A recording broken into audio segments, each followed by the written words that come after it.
지난주에는 나의 평안을 내게 주노라 라는 설교의 말씀을 드렸습니다. 오늘은 본문 말씀을 중심으로 은혜를 받아야 평안합니다 라는 설교의 제목으로 함께 은혜를 나누고자 합니다.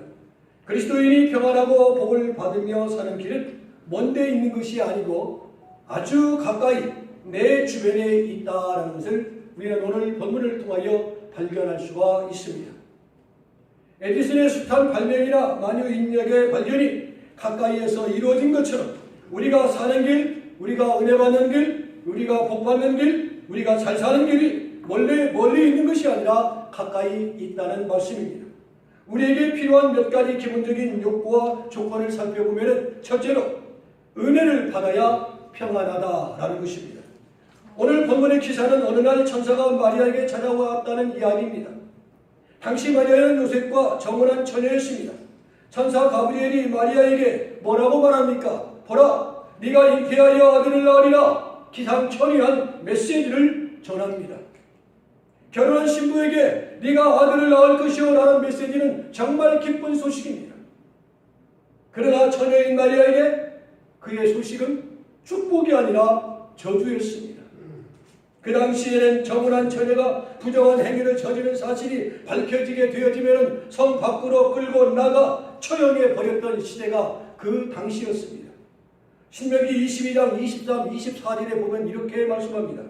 처녀인 여자가 남자와 약혼한 후에 어떤 남자가 그를 성읍 중에서 만나 동침하면 너희는 그들을 둘 다 성읍 문으로 끌어내고 그들을 돌로 쳐 죽일 것이니 그 처녀는 성 안에 있으면서도 소리 지르지 아니하며 그 남자는 그 이웃의 아내를 욕보게 하였음이니라 말씀하고 있습니다. 그런데 충격적인 천사의 말을 들은 마리아는 너무나도 평안했고 너무나도 침착했습니다. 그 이유는 다음과 같습니다. 오늘 누가복음 1장 30절에 보니까 네가 하나님께 무엇을 입었다고요? 얻었다고요? 은혜를 얻었다고 했습니다. 28절에서는 은혜를 받은 자요 평안할지어다라고 말씀합니다. 45절에서는 믿은 그 여자에게 뭐가 있도다? 복이 있도다라고 했습니다. 이 말씀을 요약하면요, 마리아가 평소에는 물론 힘을 잃을 때나 어려울 때도 마음의 평안을 지키고 드릴 수 있었던 것은 하나님을 믿고 하나님의 은혜를 받았기 때문에, 은혜 가운데 살았기 때문에 그의 마음과 평안을 어떤 압축권 속에서도 유지해 나갈 수가 있다라는 말입니다. 은혜라는 말은 카이로라는 말입니다. 그 뜻은 유쾌하게 되다 행복하다는 것입니다. 은혜를 받으면 유쾌하고 행복합니다. 그리고 마음의 평안이 깃들게 되는 줄로 믿습니다. 그게 바로 은혜요. 예수님께 첫 번째 받는 축복이 은혜입니다. 두려움에 떨고 있는 예수님의 제자와 많은 무리들을 향하여 예수님이 첫 번째로 주신, 부활 이후에 첫 번째로 주신 축복의 말씀이 뭐입니까? 너희에게 평안이 있을지라고 말씀하여 주셨습니다. 우리가 은혜를 받아야 평안하고 행복해질 수 있습니다. 힘들고 고통스러운 일들이 앞을 가로막는다 할지라도 은혜를 받으면 환경을 초월하는 기쁨과 감격과 평안이 있는 줄로 믿습니다. 은혜를 받으려면 은혜를 받을 수 있는 현장에 나와야 또한 은혜를 받고 체험할 수가 있는 것입니다. 히브리서 4장 16절을 보면요, 우리는 긍휼하심을 받고 때를 따라 돕는 은혜를 얻기 위하여 은혜의 보좌 앞에 담대히 나아갈지어다 라고 말씀하고 있습니다. 긍휼히 여김을 받고 때를 따라 도와주시는 하나님의 은혜를 받으려면 은혜의 보좌 앞에 담대히 나와야 하나님의 은혜를 체험할 수 있음을 말씀하고 있습니다. 그러면 은혜의 보좌가 어디에 있습니까? 요한계시록을 보면은요, 보좌라는 단어가 무려 40회나 나옵니다. 은혜의 보좌는 하나님이 계시는 곳을 말합니다. 하나님이 계시겠다고 약속하신 어디를요? 성전을 말씀하는 것입니다. 사무엘상 9장 3절을 보면은요, 네가 건축한 이 성전을 거룩하게 구별하여 내 이름을 영원히 그곳에 두며 내 눈길과 내 마음이 항상 거기에 있으리라. 어디에? 하나님의 전에 있으리라고 말씀하고 있습니다. 이게 무슨 뜻입니까? 주의 이름을 성전에 둘 것이며 주의 눈과 마음이 영원히 성전에 있겠다라는 것입니다. 그래서 우리의 바른 신앙생활은 하나님 중심, 말씀 중심, 세 번째는 어디예요? 교회 중심의 신앙생활이 되어야 합니다. 코로나 바이러스로 인해서 임시로 가정에서 예배드릴 수 있지만 더 좋은 방법은 교회에 나와서 예배를 드리는 것이 가장 모범적인 신앙생활인 것입니다.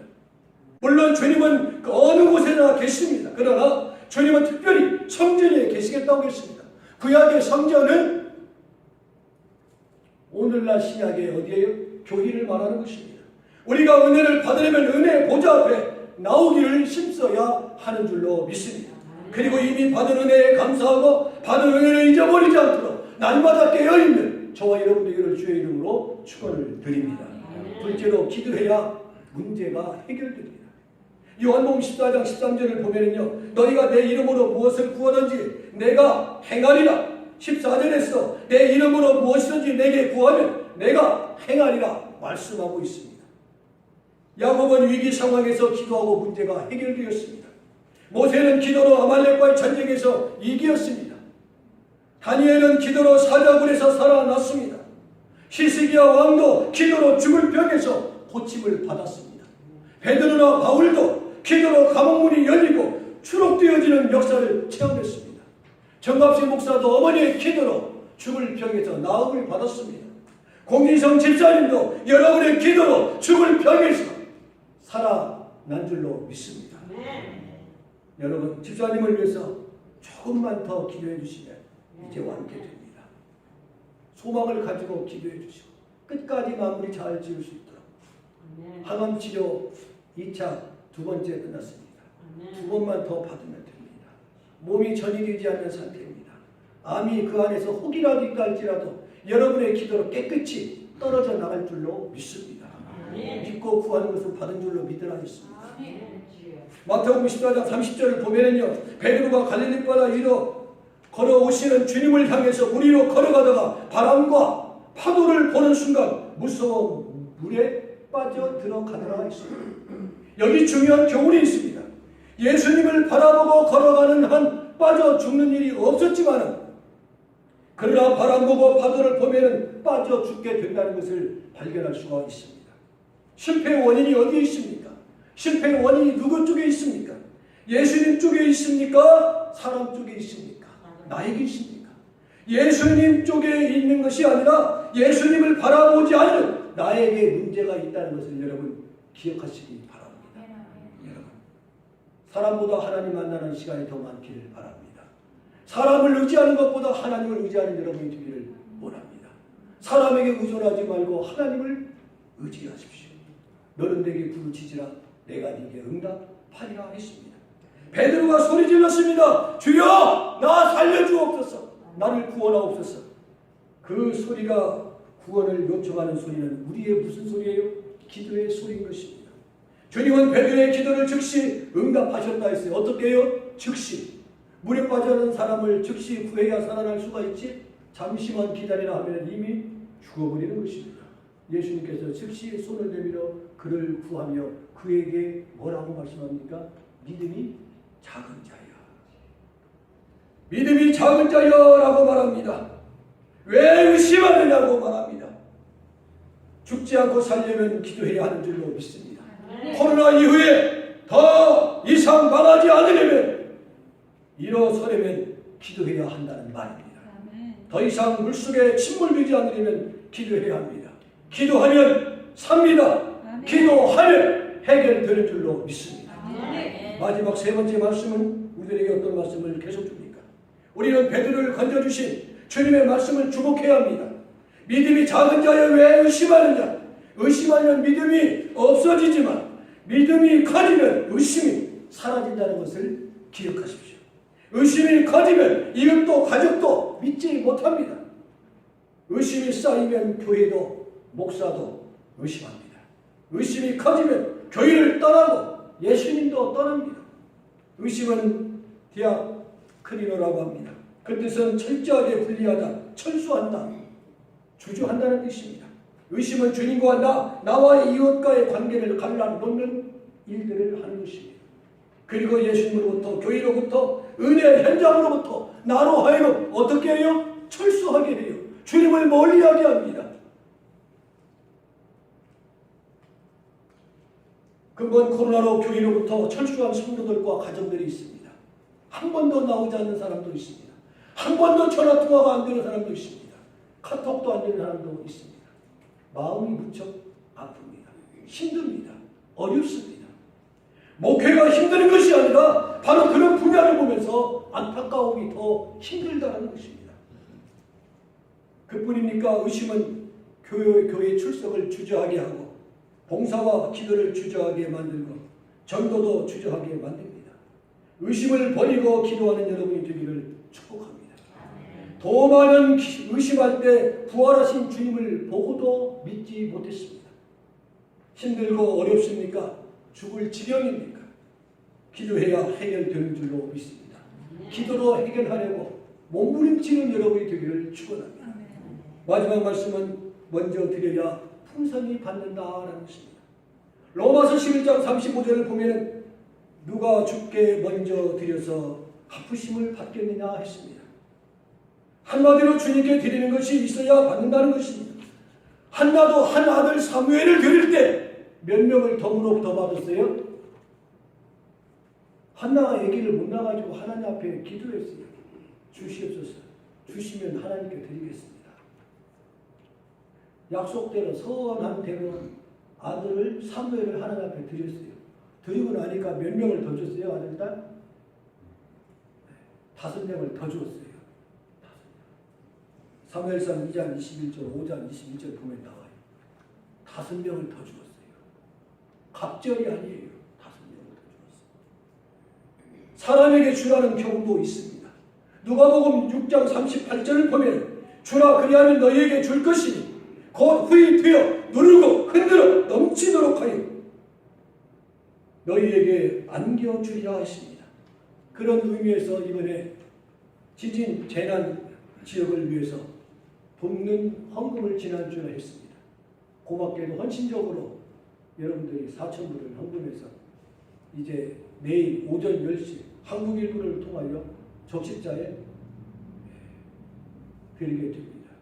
그리고 담요 7장 된 것은 7장은 뷰르케르 현장에 그 영상을 직접 가서 전달하기로 했습니다. 어려운 가운데서도 돕는 여러분의 참여가 하나님의 축복인 줄로 믿습니다. 나보다 내려다보면 나보다 어려운 처지에 있는 분들이 얼마나 많은지 모릅니다. 주님께 먼저 드려야 먼저 받습니다. 먼저라는 말을 주목하십시오. 그 뜻은 시간적으로 하나님께 먼저 드리라는 것입니다. 나 먼저 쓰고 나중에 드리라는 것이 결코 아닙니다. 그리고 제일 소중한 것을 드리라는 것입니다. 좋은 것은 내가 쓰고 좋은 것은 내가 먹고 찌꺼기나 쓰레기를 드리면 안 되는 것입니다. 부모님을 공경하더라도 가장 먼저 좋은 것으로 드리는 습관이 있어야 합니다. 남을 대접하더라도 내가 먼저 좋은 것으로 대접할 줄 아는 마음이 있어야 하는 것입니다. 먼저 드려야 받는다는 것을 여러분 기억하십시오. 20년 전 저희 네 식구는 원배드림에서 네 식구가 살았습니다. 집안에 햇볕이 들어오지 않아 팔기가 무척 어려웠습니다. 처음에 제가 1년 반 일을 해가지고 콘도를 뒷바자 주소도 샀어요. 근데 샀는데 나중에 팔려고 보니까 왜 이 사람이 브로커가 밤에 보여달라고 하면 핑계만 대고 안 보여주고 낮에만 보여주고 밤에만 보여주고 왜 낮에는 안 보여줬는가 생각을 했어요. 팔려고 보니까 살다가 보니까 그 집이 365일 24시간 햇볕이 안 들어오는 집이에요. 나는 그것도 모르고 무척 넓으니까 원배드림인데 980스퀘어피트니까 무조건 샀어요. 근데 팔려보니까 햇볕이 안 들어온다고 아무도 안 사는 거예요. 1년이 넘도록 안 사는 거예요. 값이 올라가는 것도 아닙니다. 별 차이도 없었어요. 산 가격이나 팔 가격이나. 1년쯤 지나서 나중에 적자가 났습니다. 필리핀 간호사가 밤에 일하고 낮에는 잠을 자야 하기 때문에 나는 절대로 햇볕 들어오는 집은 살 수가 없습니다. 참 그런 게 참 은혜 중에 은혜더라고요. 그 노처녀였어요. 그래서 그분에게 더 좋은 조건으로 매매가 이루어졌습니다. 그때가 바로 성전 건축을 위한 특별 새벽 기도가 있었습니다. 당시 건도는 폐위만이 완불된 상태였습니다. 그래서 주님께 먼저 절반을 뚝 잘라 건축 원금으로 드리고, 그래서 성전도 구입하고 저희 집도 원베드룸에서 투베드룸으로 옮기게 되었습니다.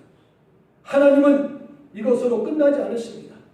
당시에 72만 5천 불에 구입했던 이 건물이 지금에 와서는 380만 불 캐시로 주겠다고 덤벼듭니다. 그 가치는 가지는 않습니다만 당장 이곳에 아파트를 지고 싶다. 꽤 됐습니다. 시간이. 지금도 역시 동일합니다. 저희 집은 투베드룸 콘도에서 하우스로 선물을 받게 되었습니다. 이것이 바로 기적이고 축복이라는 것입니다. 당시 성전 건축은 불가능한 일이었습니다. 건물주에게 쫓겨나는 주제에 무슨 성전 건축이라는 말이 나올 수 있겠습니까? 그러나 하나님은 성전 건축에 꿈을 주시고 그 꿈을 이루기 위해서 기도하게 하셨고, 제가 한국에 4군데 성남시 연합 부흥회와 그리고 각 지방 세 교회 4군데 부흥회를 갔다가 친구를 만났는데 그 친구가 그림과 디자인을 잘했습니다. 그러는 와중에 교회 건축에 대한 꿈이 실현으로 옮기고 싶은 그 마음의 감동이 있었습니다. 그래서 내가 생각했던 그림을 그려줬으면 좋겠다. 그래서 설명을 하고 건축 그림을 내가 딱 그때 그렸었어요. 네. 그래서 그리고 와가지고 아마 일부 계신 분들은 기억할 것입니다. 전 교인들에게 나누어져서 가정에도 붙이고 화장실에도 붙이고 냉장고에도 붙이고 리빙룸에도 붙이고 성전 건축 사모 기도라고 해서 함께 기도하고 있습니다. 건축원금이 준비된 것도 아니고 쥐뿔도 없지만은 우리가 언젠가는 준비할 것인데 우리가 미리 기도하고 준비해 나가자 했습니다. 꿈을 갖고 기도했습니다. 목사가 무슨 재주로 하우스를 구입할 수 있겠습니까? 하나님은 자녀를 통하여 역사해 주셨고 하나님께 먼저 드리니 성전 건축도 살 집도 허락해 주셨습니다. 믿고 구하면 이루어진다는 것입니다. 제가 드리고자 하는 말씀은 이 말씀이 아닙니다. 제가 깨달은 진리가 있습니다. 그것은 드려야 받는다는 것, 베풀어야 심어야 주신다는 것입니다. 지난 코로나 기간 동안 출석률도 약하고 가장 힘든 시간들을 보냈지만 31년 동안에 헌금이 가장 많은데 마이너스가 아니라 플러스로 예산의 103%가 나온 때는 코로나 기간 동안이었습니다. 교회에서 쓰고자 하는 물품, 코로나 바이러스라는 마스크를 비롯해서 모든 것 넘쳤습니다. 우리가 그토록 많은 교회들에게 많은 비즈니스 가게에 다 수없이 나누어 주셨지만 나누어 주면 줄수록 옷을 갖다 주면 줄수록 넘치게 우리에게 채워주신다. 지금도 마스크가 수천 장이 지금도 있습니다. 그 위에 많은 것들이 쌓여져 있습니다. 여러분, 내가 움켜쥐고만 있더라면 하나님은 주시지 아니했을 것입니다. 100% 줄 때 하나님은 넘치게 주시더라는 것입니다. 성전 건축 시 제일 먼저 드리니 교우들이 헌금하기 시작을 했습니다. 어느 집사님이 이렇게 묻습니다. 목사님, 그 건물 꼭 구입하고 싶습니까? 이 건물을 보고 왔습니다. 건축원금은 이미 반절밖에 없었습니다. 구입하고 싶습니까? 예, 구입하고 싶습니다. 꼭 구입하고 싶습니다. 그랬더니 다음날 10만 불을 헌금을 하셨습니다. 이때부터 교우들과 주변 지인들이 다투어서 헌금하기 시작을 했습니다. 한국의 친척들까지 헌금하기 시작했습니다. 그래서 이 건물이 탄생하게 된 것입니다. 다음 세대를 위해서 귀하게 쓰임받는 성전이 되기를 간절히 희망합니다. 사랑하는 성도 여러분, 하나님 앞에 드릴 때, 기도할 때, 구할 때, 찾을 때 역사하십니다. 불가능하다고 안 된다고 시인하지 마시기 바랍니다. 가능성을 가지고 꿈을 가지고 믿음 가운데 기도하는 여러분이 되기를 축복합니다. 어떤 어려움과 난관이 있다 할지라도 주저하지 말고 무서워하지 말고 담대함으로 덤벼보는 여러분이 되기를 축복합니다. 사랑하는 성도 여러분, 평안한 삶을 위해서 내가 먼저 하나님의 은혜를 받읍시다. 문제 해결을 위해서 내가 먼저 하나님 앞에 간절히 기도합시다. 풍성히 받기 위해서 드립시다. 그리하면 은혜가 풍성한 하나님이 응답하여 주시고 채워주실 줄로 믿습니다. 그 풍성한 은혜를 체험하는 여러분들이 되시기를 주님의 이름으로 축원을 드립니다.